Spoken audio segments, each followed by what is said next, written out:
All right, this is part number 3 and final. Um, so where was I? Paid March rent. Reached out to Brenda um, for the documentation. Take to my worker. I had, I think I mentioned I had applied for unemployment, got denied because they're a church corporation. Um, I was doing hair. I started back doing hair. So I hadn't done hair in a while because I was always working. Um, and people don't know you're not working, so you gotta build your clientele back up. So,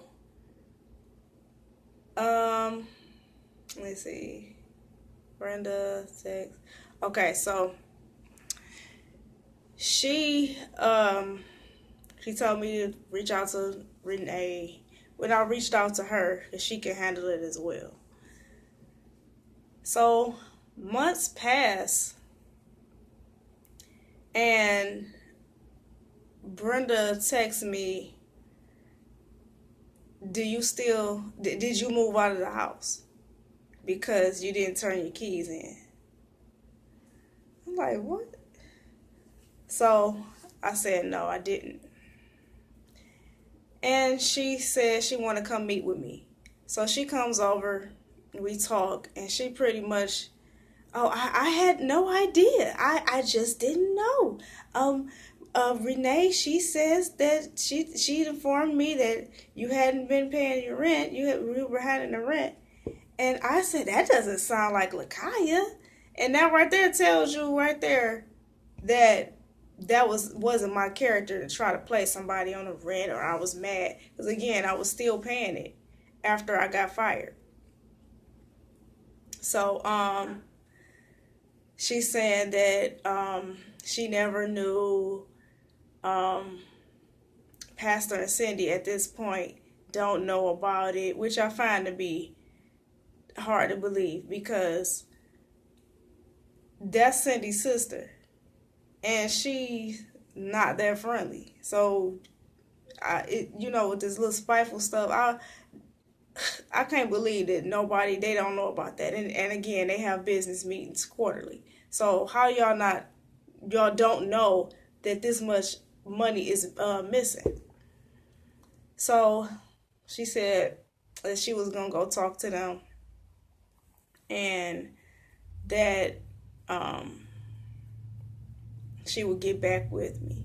So the following day, she was pretty much, trying to talk in circles, really, trying to catch me, because she did that when I worked there. Little mishaps stuff go wrong, um, that she didn't address, that she knew about. She played like she never knew.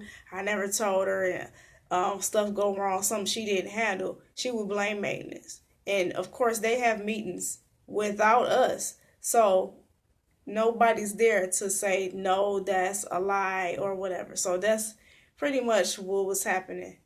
So pretty much try to get your story straight for you go take it back to them. Let us take the hit.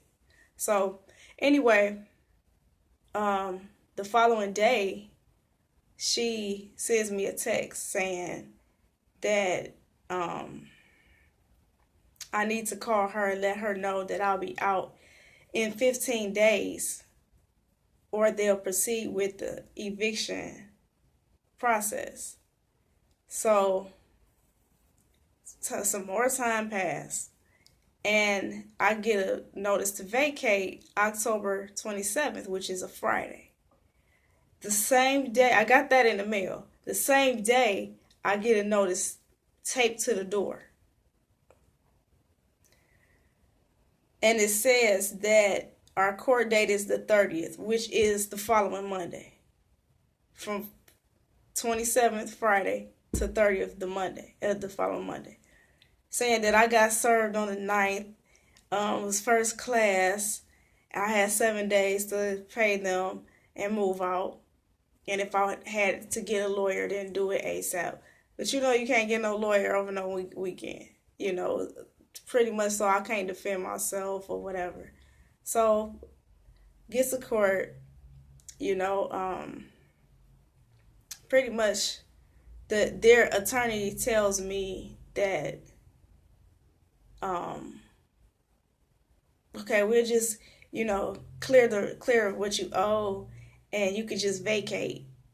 And I said, won't that still count against my rental record? When it comes time for me to go rent from somebody, get a place or whatever, won't that count?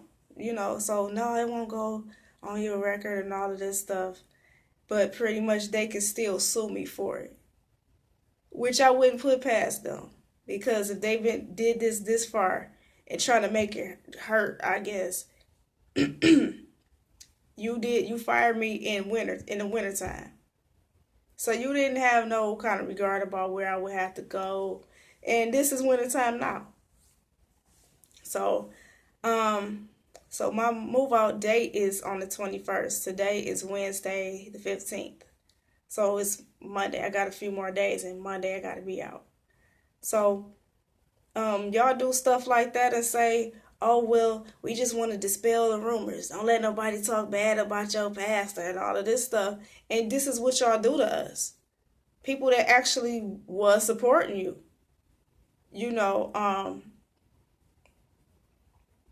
I kept wondering why they kept saying, this, people just, say stuff, and we just had this event, that event, and that just goes to prove that what the negative stuff people say about the church is simply not true. And I would wonder, like, why they keep saying that? But apparently it's stuff like this. So, I actually, when I would be out at the marquee changing it or whatever, I would be watching myself, because I don't know, because all of this stuff going on, you don't know who they done pissed off, and people have these off mindsets and all of this stuff, and you just never know. So I was lingering there too long, and believing maybe church will repent, the church will repent, and maybe I'm here for somebody else, because a lot of time I would end up talking somebody off a ledge a lot of the time. So I'm like, well, maybe I'm here for that. I would hate to be gone and somebody snapped and I, did something and I wasn't there or something like that. I would be thinking about stuff. But after a while, I said, you know what? I got to get up out of here because it's wearing on me. My prayer life was getting spotty. You know what I mean? And I was stressed all the time. My body was, I was having ailments and feeling like anxiety and not sleeping enough, barely eating because I'm always there and then too tired to cook when I get home, having migraines, all kind of stuff. So I'm like, I got to get up out of here. So I started looking for other employment before I got fired, and housing, because I figured they'd snatch that too. So I got fired first. So y'all say stuff like, well, look what we do for the community every time somebody talk about something y'all did. But the community is what's bringing the money in there, the people coming in. And y'all talk about, look, we did this for the less fortunate. That's always the comeback. But y'all put me out and you fired me for not having money, not giving you money. I mean, come on. So, a lot of times, I mean, y'all act like y'all doing somebody a favor, and the community been giving y'all millions over the years, been giving toward that church, and y'all want us to still be patient, and it's still not there. Be patient with y'all, but y'all, pay up or else when it come to us. So, some people might say, well, y'all stupid for doing it. When somebody is pointing out Bible verses and they show you why this, and they tell it with a lean, kind of like when they use Malachi 3:10, will a man rob God? But they skip the 5th verse when they say, when God was talking about oppressing the hireling in his wages. Or, in Proverbs we talk about don't go forth hastily to strive with a neighbor. You know, if they just dwell securely by thee, or not bothering you, you know. So or they use the widow and Elijah. She gave her last, but Elijah wasn't sitting with some storehouse full of food and still told her to give her last, or say stuff like your rent mean more to you than your God. Don't do that. Come on. You know, y'all like to use the story with Jesus and the lady with that gave very little, and all the big people had all the money and gave out of their excess. And y'all say that to, so we can give y'all our last, but y'all don't regard us like Jesus regarded her. And he said that she gave more than everybody there because of how her heart was. So y'all don't actually regard that. Y'all say stuff, I done seen you say stuff like, say something in front of the whole room to somebody, oh, you need them gift cards, broke as you is. That kind of stuff. Y'all talk about us in the pulpit and all of that. And oh, boo hoo hoo, I'm going through this, I'm going through that. But Jesus was here, talking about helping the brokenhearted and all kind of stuff, healing the sick, all of that. So if the people defend that, they'll say, oh, he said that. That's the man of God. Don't talk bad about him. But they'll take that over what Jesus actually said and did. So they'll defend people, be more loyal to people than God himself. So if you want to get right with God, do it. Do it. If you going after God, do it for yourself. Don't turn away from God because people did stuff like this, because it'll push you. Trust me, because I was feeling like I'm running on fumes. Right now, I'll be like, God, I need some help. But this is not a reflection of God. So don't mistake that for something. Don't mistake God for something somebody did. So pretty much that's pretty much all I wanted to say about that. I wasn't looking to slander nobody. What happened is actually what happened. If somebody told me a lie about him right now, I say, no, that ain't happened. I ain't looking to trying to ruin nobody, nothing, but that's what happened.